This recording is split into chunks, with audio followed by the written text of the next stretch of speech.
It is 8 minutes now after 8. A very good morning indeed and a warm welcome to the Forum at 8 here on SAFM, South Africa's news and information leader. Well, as the ANC prepares to bus in thousands of its supporters this morning for this march to the Goodman Gallery following the exhibition of the controversial The Spear painting. The Psychological Society of South Africa has warned of the re-emergence of unresolved issues of our divided past and unspoken hurts being expressed through intolerance, disrespect and hostility instead of reflective and responsible engagement. Now, let's talk about those issues here on AM Live this morning. Joining me in the studio to talk about that is Dr. Seth Cooper. He is with the International Union of Psychological Science. Very good morning to you, Dr. Cooper. I really thank you for your time. Good morning. Thanks. On the line, we are joined by Mr. Aubrey Machikri. He is a political analyst as well as a research fellow at the Helen Suzman Foundation. Good morning to you, Mr. Machikri.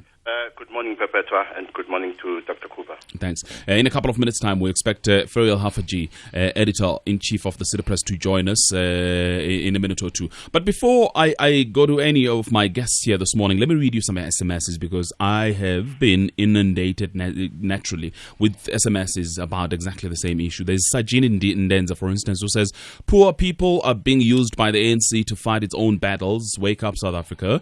Another one from Dumisani Soshanguve says, the humiliation of blacks by whites has gone too far. I can't take it anymore, and I can't foresee them change. There's also another one from Heinz it's Heinz Hannesberg, who says this whole issue about the painting looks as if it is organized by the president to revive his flagging popularity. Lazola says ANC wastes money. That is why there's no more money for transport in this country. There is an SMS as well that says march. Do marchers get paid for marching? If not, then is it unemployed people? Are they being used? Organizers get paid and promoted or rewarded for a tender. Spio and KZN says it is in the interest of the ANC to keep this country stirred up and angry so that people can keep thinking about the past. There's also Edward in Cape Town who says nobody has the right to tell any newspaper, individual or gallery what to publish, think or display. I've got a lot of these SMSs, but let me start with Mr. Aubrey Machikri, because in your article yesterday you started off by saying the project of building a non-racial society is in tatters and the political settlement which delivered the 1994 democratic breakthrough is unraveling in this country in ways that may work to the advantage of the ANC depending on how we manage racial contradictions in the future. Tell me about this. Well, let me start with how I got to that point. Yeah. Because as you know, Perpetua, I've been arguing both on radio and in my column for some time now that South Africa is in a bad space as far as race relations are concerned. So I got to that point yesterday because my feeling is that this work of art, The Spear, has a multiplicity of meanings beyond what was intended by the artist Brett Murray. Because it has a multiplicity of meanings, we must accept that one of the things that lend meaning to this work of art is our history and current reality of racial contradiction. And having said that, it's therefore unavoidable, and we therefore should not be surprised that given our history of racial contradiction of more than 300 years, those racial contradictions are not going to be resolved in a space of 18 years. Now, the contradiction occurs amongst other reasons because those who are a numerical minority have, because of colonialism and apartheid, become a cultural majority. And one of the things that gives meaning to this work of art is the perception that the cultural majority is trying to impose its ways of seeing and its worldview on the numerical majority. Of course, what that means is that some conflict is unavoidable, and two things are going to happen.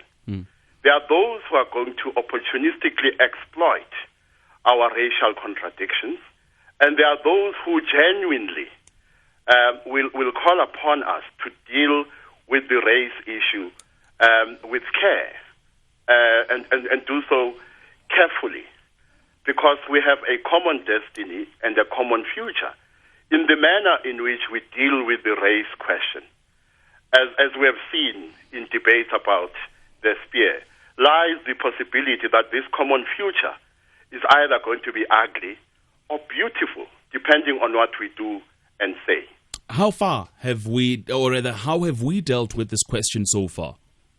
Well, if the spear and the debate around it is anything to go by, we are not a non-racial society. We are not a rainbow nation. We are a nation coming into being. The best we can say is that South Africa is pregnant with the potential of giving birth to something beautiful, a non-racial rainbow nation that is at peace with itself and the world. But of course, we're still far from that. Having said that, the fact that there is conflict, sometimes along racial lines, is, as I said, unavoidable, and we should not be surprised it is happening. And at the same time, we should look at conflict in two ways. Conflict can be destructive, depending on how we manage these issues. Mm-hmm. On the other hand, we can look at conflict as a crucible that will purify our thoughts as to what we want to do with this nation and as to what we want to do to achieve the goal of a non-racial society. And so my view is that at the moment we are not doing very well as far as managing racial contradictions is concerned. And that is why in my article yesterday, I bemoaned not only lack of leadership, but also lack of wisdom on our part. All right, let me bring in Dr. Cooper here, because in a press release that he sent a day or two ago, he was talking about the re-emergence of unresolved issues of our divided past and unspoken hurts. It links to what Mr. Machikli is talking about and how we're managing these things. Dr. Cooper, take me through your thoughts on these matters. Yes, I think that the biggest issue this country has faced historically has been our racial cleavage. And that issue, as Aubrey is pointing out, has not been dealt with effectively. We are far from being the non-racial society that all of us brate about. That is an aspiration. There hasn't been a clearly mapped path to that end. Aubrey speaks of a cultural majority. I would take it a little further and say they've been an economic majority historically. And since 1996, effectively, when our new constitutional dispensation came into being in its current form, they have been a constitutional majority, taking advantage of our legal processes as a result of the fruits of freedom that have been fought for by the liberation movement and the institution of a constitutional democracy. So in many ways, their political role has become one of where it ought to be, and that's a minority. As a group, they are in a majority culturally, economically, and constitutionally in our country.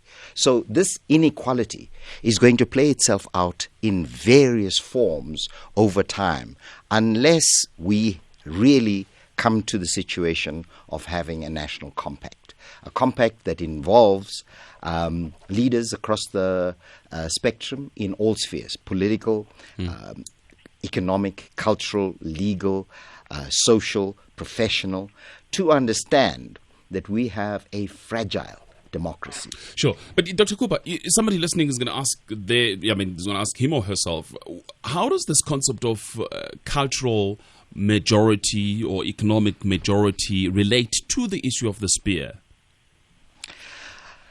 Well, I think that people look at any expression in society and start interpreting it in their own terms. Start interpreting it in terms of have and have not.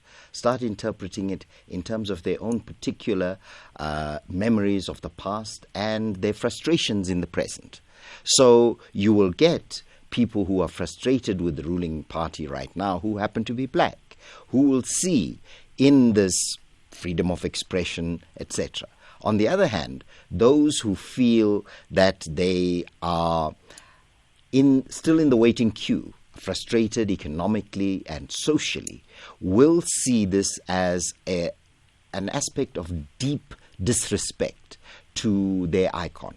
The president is looked upon, whether many of us like it or not, in a very respectful way by the majority of South Africans. So to see him portrayed, and even to have news reports saying genitals, when actually there's no genital depiction. It's an artistic reflection, if you like, a play on the spear of the nation. However, the point is that because people have not come to terms and have not been enabled to come to terms with our society, they will fall back on racial parlance, they will fall back on racial descriptions, and you will get white callers calling in and saying that this is a racial issue. You will get black callers also believing that this is a racial insult. Let me bring in the editor-in-chief of the City Press, Ferial Haffajee, on the line for us. Ferial, a very good morning to you. I thank you very much for your time this morning. Morning, Koldani. Thanks indeed. Well, the discussion so far is really surrounding the fault lines in our nation, particularly issues of race. Was it possible for you, before you published this, to have thought that this was likely to be the outcome? Absolutely not at all. And I guess that has caused me to understand myself as a very urban person who had no clue that it would result, that the publication thereof would result in such a national debate and such a national fight. But you see, that's a very interesting point, because does it then mean that in the media, middle class, for instance, not so much in touch with the people's feelings about some of the things that we publish? Well, I don't think there is such a thing as the people or the nation or one African culture. And if you're asking me whether I feel like I'm out of touch and I made the wrong decision, no. I think if we hadn't done it, we wouldn't be having this extremely important debate that we are. What for me has been valuable personally is the journey that I've walked, the understandings I've come to, and the lessons that have. I still see so many people stuck in absolutely dogmatic positions, and it's been for me an extremely good, if on occasion painful, learning curve. Let's go through that process of learning then. What would you say you, together with the City Press and perhaps all of us in the media, have learned out of this?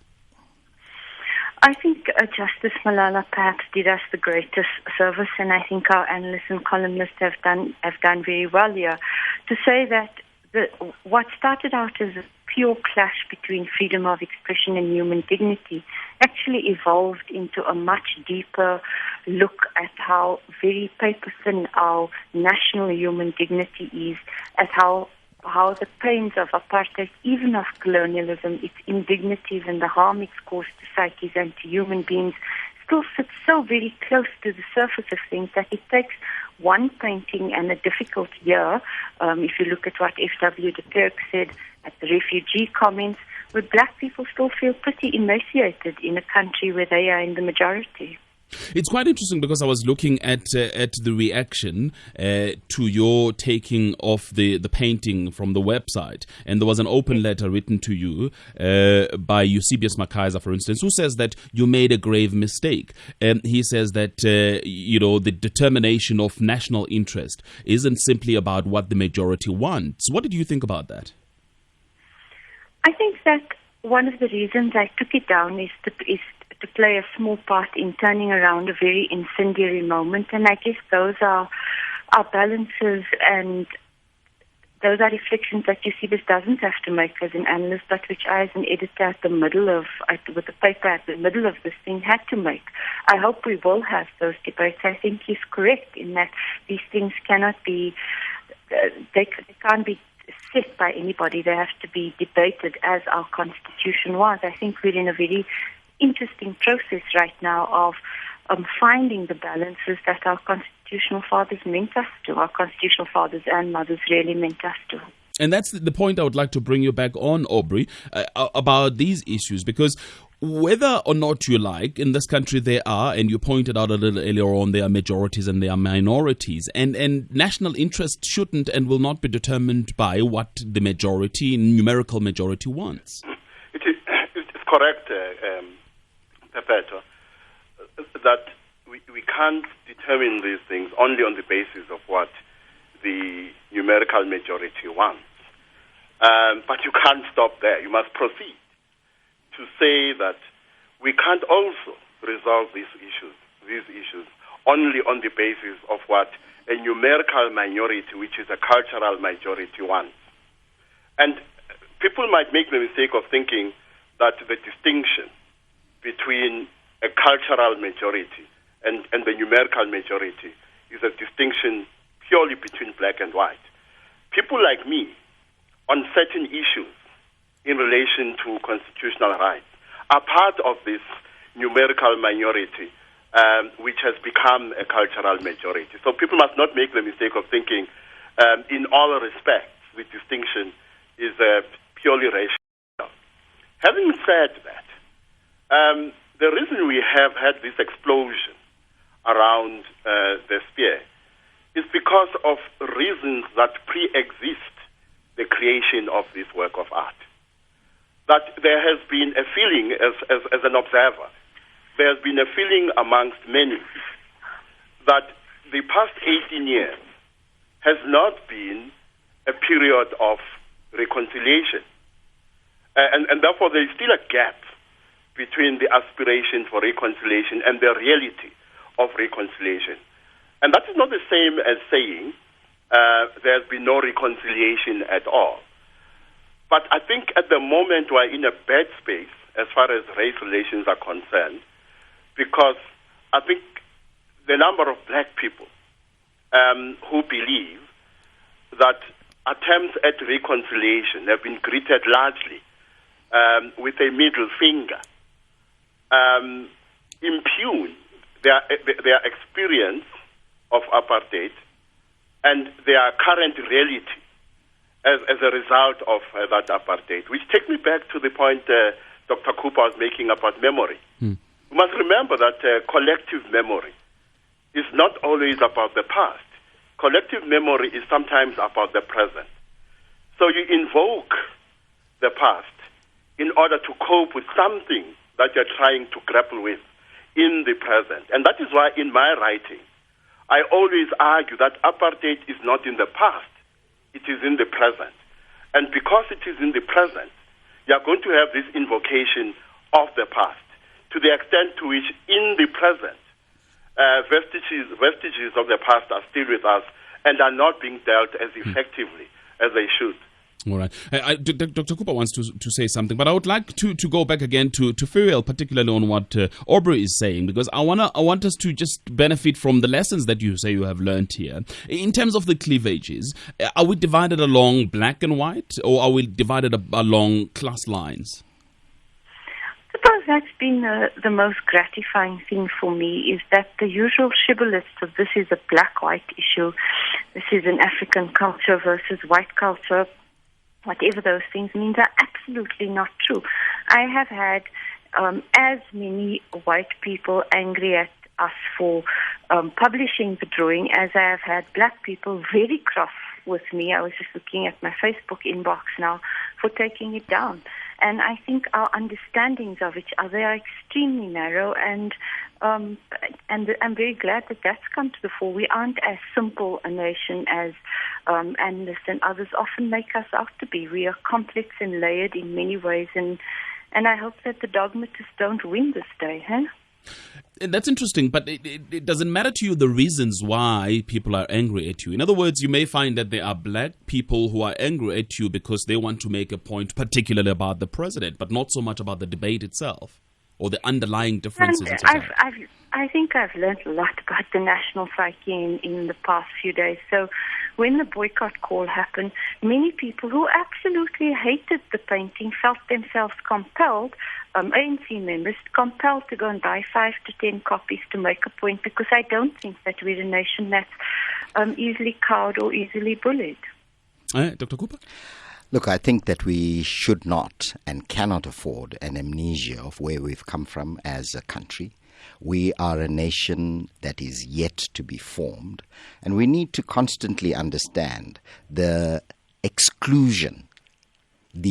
set of exclusions at play for the majority of our citizens out there. Whatever our own personal circumstances may be, materially, intellectually, and otherwise, we must understand that there's a deep-seated historic memory of oppression and exploitation, and that these still play themselves out and are in force in our society. So opportunities like this, particularly when it's so-called artistic expression, will provide a backdrop, a canvas for a variety of differences of meaning, and people will respond in the fashion they feel appropriate. I think there have been a few mistakes. I'm not going to go into the City Press issue. I think that they published this in the appropriate forum in the art section. However, I think that the ruling party's response also was probably a sledgehammer. It actually thrust into prominence a fairly pedestrian, almost copycat artist into international limelight. So everyone will want to know who is this character called Brett Murray.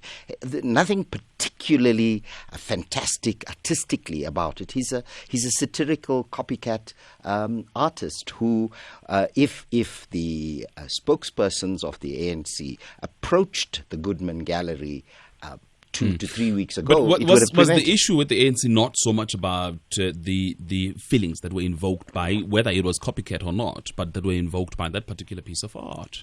I think that they represented it in their way. It's very ironic. When I saw the first statement on the net of the spokesman, I had to do a double take, because in that, almost like Aubrey's article yesterday, he used the word dismember twice in his statement. So really, and without any sense of irony at all in this particular matter. But I think that they responded in a way feeling a particular siege, probably from the media, given that constantly almost every news bulletin, almost every newspaper edition contains serious criticism of the government.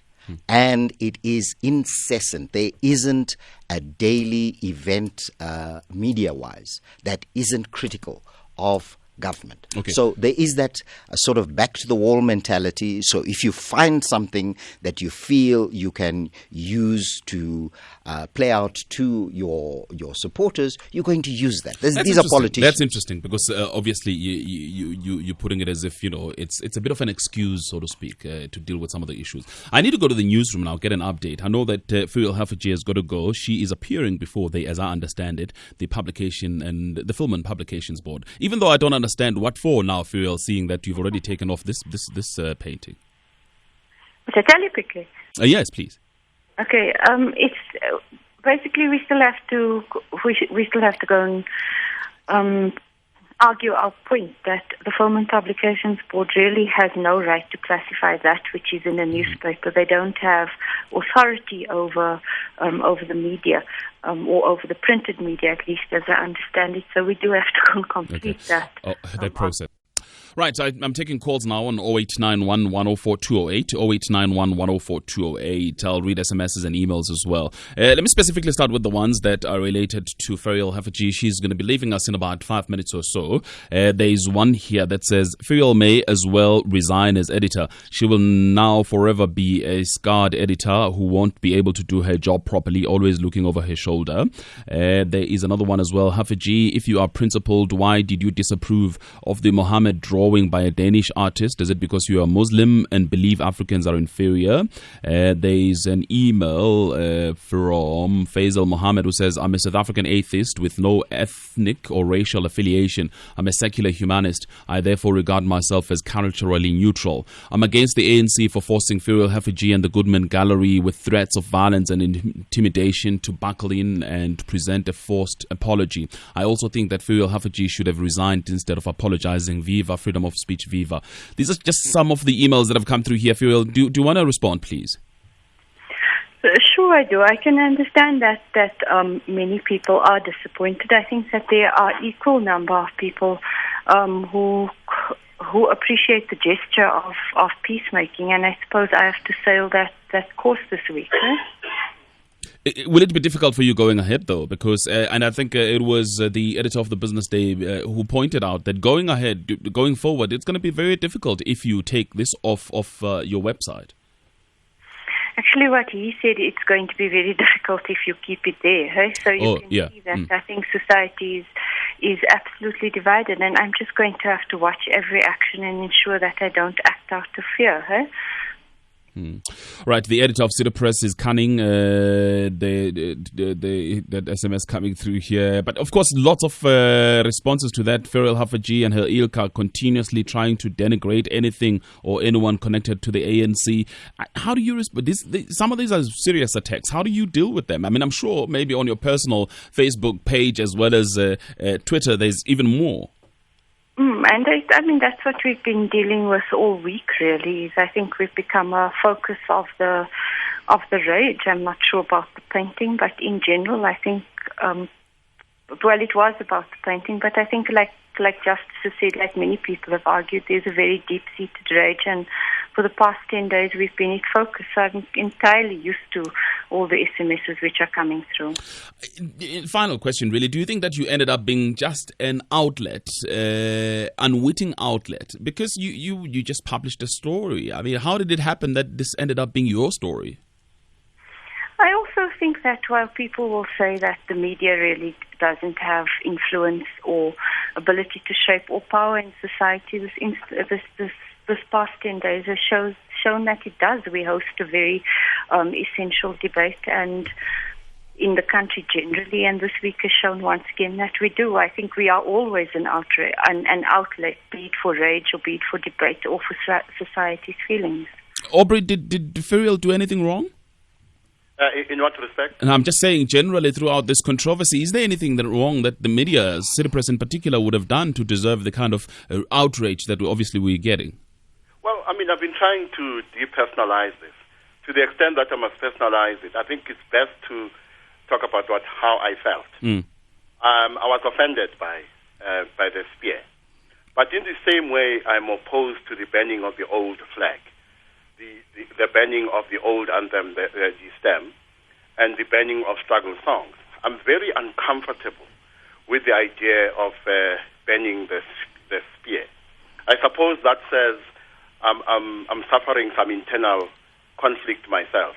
But there are two things that people kept on saying during this debate, which I must say, frankly, baffle me. Firstly, there's this argument that if you have three people,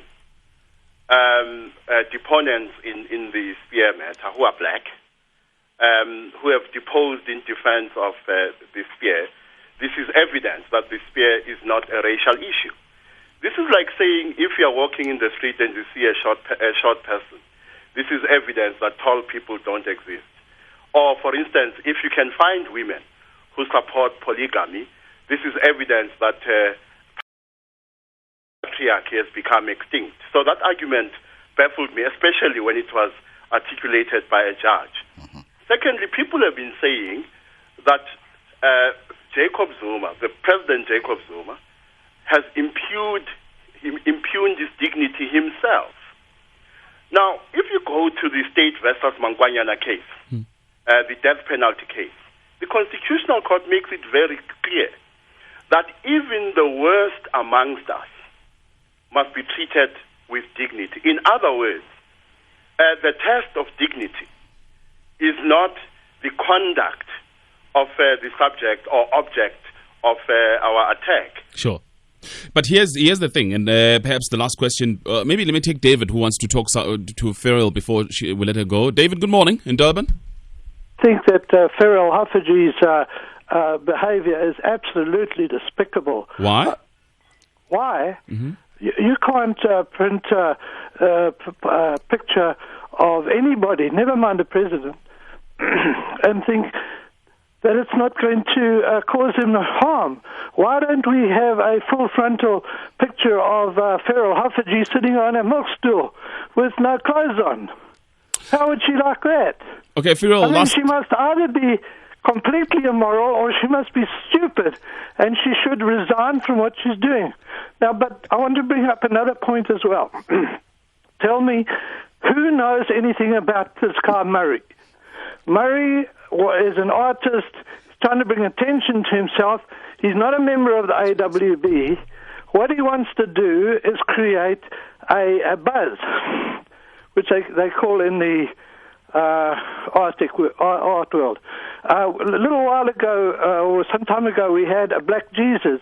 Now, that was pretty hurtful for stupid reasons to white people. And then we had recently a picture of a white youth with a black woman.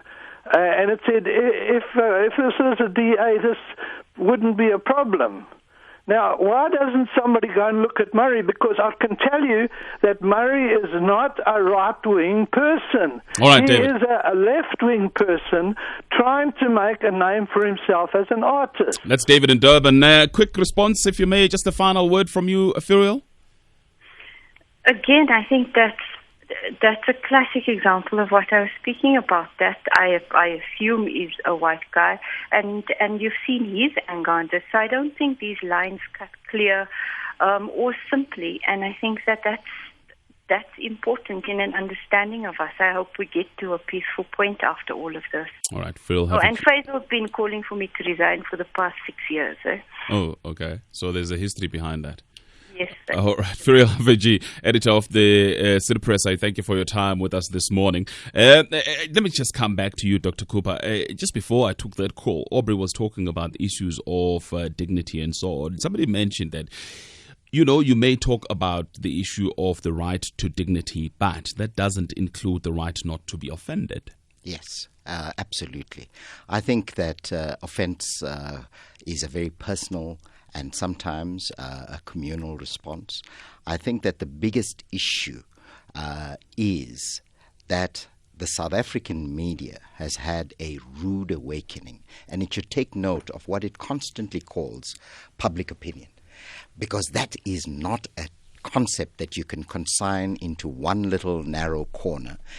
Public opinion clearly is not what it's made out to be, and in the sense of sensitivities and emotion, it's almost like an ocean. You cannot turn your back on it, because at best you can get wet, like the Goodman Gallery, or you're going to drown, like Furiel Haffajee.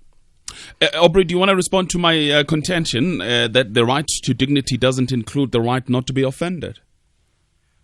Well, I mean, you're dealing with competing rights here. But let me go back to the Constitution again. The Constitution says even under a state of emergency, you can't take away the right to dignity. But having said that, I do believe that the president's dignity has been impugned. As I said, I was offended myself. But I can't go around saying that a song or work of art or anything that offends me should be banned. There must be a higher test than that. You want to respond quickly? Look, I think that let me take something else here, Xolani. We saw, and those of us who managed to watch the actual live arguments by the ANC Council in court last week. And what happened there, and it was my son who saw this, and he's not a psychologist at all, he's actually studying law, said this guy seemed to have had flashbacks, a trauma. And indeed, knowing of Advocate Malindi, knowing his background, he probably saw in Justice Claasen's haranguing, incessant haranguing, and he probably saw flashbacks to Van Dykhorst, who was trying him in the Bethel trial. And that kind of thing, now to happen to a senior advocate in that context, tells you how fragile our emotional, psychological well-being is in our society. That those of us who have power, whether it's in the media, whether it's in political or economic arenas, should be very careful about how we tend to treat, almost cavalierly, emotion and reaction, particularly of those in whose name we tend to do this. All right, I'm going to ask Aubrey if he shares that same sentiment. Can I come in on that? Before I go to the lines. But I think I must declare that the advocate in question is a friend of mine. Oh, okay. So you would know better about what happened. In fact, I know exactly what happened from what he said. Yeah. And I think what this saga is telling us is that we must respond at a personal and a collective level. At the personal, Dr. Cooper is correct that he did have flashbacks of torture when he had been arrested for working against apartheid. And we might argue that as a senior advocate, there's a certain decorum that we expect from him. Mm-hmm. But at the same time, as I said in my column yesterday, some of the things the judge said, I found quite problematic. And at the level of the personal, the advocate breaks down because it seems the judge is rubbishing the experience not only of the individual who fought against apartheid, but the experience of those who, as a collective, were victims of apartheid. But in some of the comments, the judge seemed to be patronizing him, not as an advocate, but as a black person. And that is why I keep on going back to the argument that beyond what Brett Murray intended, this work of art has a multiplicity of meanings, depending on what, as individuals and as a collective or groups of collectives, we bring to this work of art. Okay. All right, let me take calls here. Let me start with Confidence in Bedford View. Hello, Confidence. Morning. Hi. Go ahead, please. Yeah. By the way, I think I've heard a comment that were directed at Ferial. Ferial is an experienced journalist. Mm-hmm. What she has done is that she has just shown us exactly what she is, and I don't accept her apology. Now, my word to Aubrey. Aubrey, as media practitioners within the media, I think I don't understand the reason why you got the nation backing at the ANC, the nation, and the court backing at the wrong tree. What you should have done is that you should have been able to focus the nation on the total exhibition that is in the Goodman Gallery. The total exhibition has a cherry on top, and that cherry on top is the picture of the president, which in fact is not a piece of art. It's a picture of Lenin that has been mutilated and then is used as the ultimate insult against not only the president, but the nation as a whole. The total exhibition is made of symbols of the ANC, the symbols that represent communism, the symbols that represent the Soviet Union, just changed in a very mischievous way. Yeah, but Confidence, isn't that the progressive movement as a whole? The total exhibition. Isn't that the responsibility of the ANC to raise? To culture or to race or to art or some form of freedom of expression is in fact an insult to the intelligence of the nation. Okay, Confidence in Bedford View, thank you. Let's go to Mike in Newlands. Hello, Mike. Good morning, Slotty. Yeah, hi. Thanks very much for taking my call. Nice to chat to you again. I just want to take us all back to the beginning. Yeah. This exhibition is called Hail to the Thief. It is really, what we're doing here is we're reading in too much into really what was just an exhibition, highlighting the fact that we live under the most corrupt government that we've ever had. And, really what the ANC has done, and very successfully, by the way, they've simply taken an exhibition which has highlighted the frustration of an artist who, by the way, has excellent activist credentials. He's an anti-apartheid ex-ANC member, a member of the End Conscription campaign, of which I was a member. He has fought apartheid all his life. He, like just many millions of non-racist South Africans, has done an exhibition which has highlighted the massive corruption. The ANC has played this dangerous race card. Everybody on your panel is missing the point. Your callers are all very upset and everybody's getting hot under the collar. But the fact of the matter is, it was just a simple exhibition highlighting the fact that there's so much corruption in this country. And you know what worries me most is that I see the ANC is playing a card here, and I haven't quite figured it out. We've got the secrecy bill coming up and a lot of anti-press going around. I think the ANC is trying to rally under this thing, and I think that they are going to try. Sooner or later, we're going to wake up and find that, you know what, there's 11.5 million children living in poverty and starvation in this country. Okay, Mike in Newlands, I've got to move on. There is also Rashid. Rashid Gallant is with the Freedom of Expression Institute, co-director. Good morning to you, Rashid. Hi, Kolani. Hi, good morning. Thanks. Your point, please. I think it's just important now for us. I mean, given that there has been an apology given on both sides. Well, I mean, from the gallery and from the city press.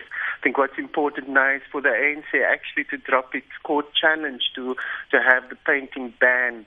I think the apologies on both sides doesn't mean a rollback of our freedom of expression rights. I think it would be very alarmist to claim that it does. But yes, it is also very reprehensible that if it does prove true, that the city press, I mean, also did face death threats. I think that's very reprehensible. Just a quick one. Sorry, Rashid. Because if you say that the ANC must drop the case, then what about the establishment of the extent of the freedom of expression versus issues of dignity? Yes, I think that's the unfortunate thing, because I think it's here on the streets. It's in our capacity to do those tests. We shouldn't be leaving it up to the courts. I think the fact that FIRO was the first to actually meet the ANC halfway, to actually extend, to provide a remedy of sorts is good. I think when people do stand up in instances like this, and it will be a case-by-case basis, when they say, look, we have been offended by this image, by this expression and so forth, offer some remedy at least. Okay, I thank you, Rashid, for the comments. Let me quickly take Matonsi and then a commercial break. Matonsi in Durban, good morning. Thank you very much. The first thing I want to say is that Hafaji and City Press are the hypocrites extraordinaire. And in fact, they must be able to, she must resign. Because what she has done, even by apology, by removing the portrait, she's leaving a seriously divided nation behind. However, we are saying is that we are not surprised, because media has always formed an infrastructure for a liberal offensive whose primary objective is to rule this country at the level of them being the minority, by castigating the president, castigating the government as people that are corrupt, as people that have got no morality. I want to say lastly, Zuma had never impugned his own dignity. There has never been a situation where Zuma has been found guilty of anything. Of the rape case, she was never found guilty. Of the question of taking many wives, it's a cultural issue, and whoever does not get offended by it. There is absolutely nothing. On the corruption issue, the charges were dropped. There is absolutely nothing which they can paste on Zuma. But because they want to create a black government as not able to govern other than because you're mentioning issues, Matonsi. They are actually doing. Matonsi, because then you're mentioning issues on the issues of children outside wedlock. You know, the question of extended families is a historical fact. No. But I mean, outside wedlock is what I'm talking about. No. You are mentioning issues issue by issue. Question that judges that. No, but the president apologized. Why did he apologize then? Why did he apologize? De Klerk himself had a woman. Wait, Matonsi, if there's no moral issue, outside the sphere of what you refer to as the way of living within the whites themselves. If there's no moral issue, why did the president apologize then? Apologize on what? On the cause, I think. He was actually apologizing necessarily because other section of society felt that they were not comfortable with that. Okay. But not necessarily because it's a moral question. Okay, Matonsi. The Forum at 8 with Xolani Gwala. Right, let's look at some emails then and wrap up. Mzabalazo says, why did the Goodman Gallery not exhibit the art that was seen to be offensive to Jews and Muslims? Is it because they hold them in higher esteem than blacks? That's Mzabalazo on an email. Another email came through, who is this? I'll tell you now. Oh, Sem Titejo in Kagiso says, the whole issue revolves around the local and global power systems of white supremacy. I have a problem with the phraseology employed, such as cultural majority, economic majority, and constitutional majority. The whole thing is about white supremacy. Let us not skirt around the issues. It's a longish email, but I'll move on quickly to another one from Butelezi Owen, who says the truth of the matter is that apartheid lives underground. Here's an example. When there are functions in the corporate sector, you find blacks sitting in one table and whites sitting on another. When it's time for dancing, there is one song for a black artist, Mandoza and Kalagata. Secondly, our white counterparts idolize Madiba, but they just dismally fail to live in line with his principles. I doubt there'll ever be a South Africa free of apartheid, period. That's Butelezi Owen. Johannes Maferega, also an email, says Haffajee is a disgrace to the women of South Africa. Every individual deserves a respect. That's Maferega in Bloemfontein. Another email came through from Chad Mercer, who says this eventually boils down to insulting portrait of a black person created by a white person. To the majority of black people, this matter is not of an academic dimension as it is with your panelists. Lots of these emails. Let me just get a very quick last word from Aubrey. Well, two things, Kolani. Mm-hmm. The failures of the ANC, the weaknesses of the ANC, do not constitute the totality of what is wrong with our post-apartheid reality. Secondly, the spear is an opportunity for us to use conflict, racial and otherwise, as a means of purifying our thoughts. And I hope the spear is not the last opportunity, because if it is the last opportunity, or is one of a few opportunities that are the last, then we are moving towards a future that will deliver not the beautiful non-racial nation you are pregnant with, sure, but a future that is ugly. Dr. Cooper, very briefly. We may be physically free, Kulani, but psychologically we're shackled, and I would urge the ANC to review its court case in the light of clearly not getting an open hearing from the current court that it's being heard in.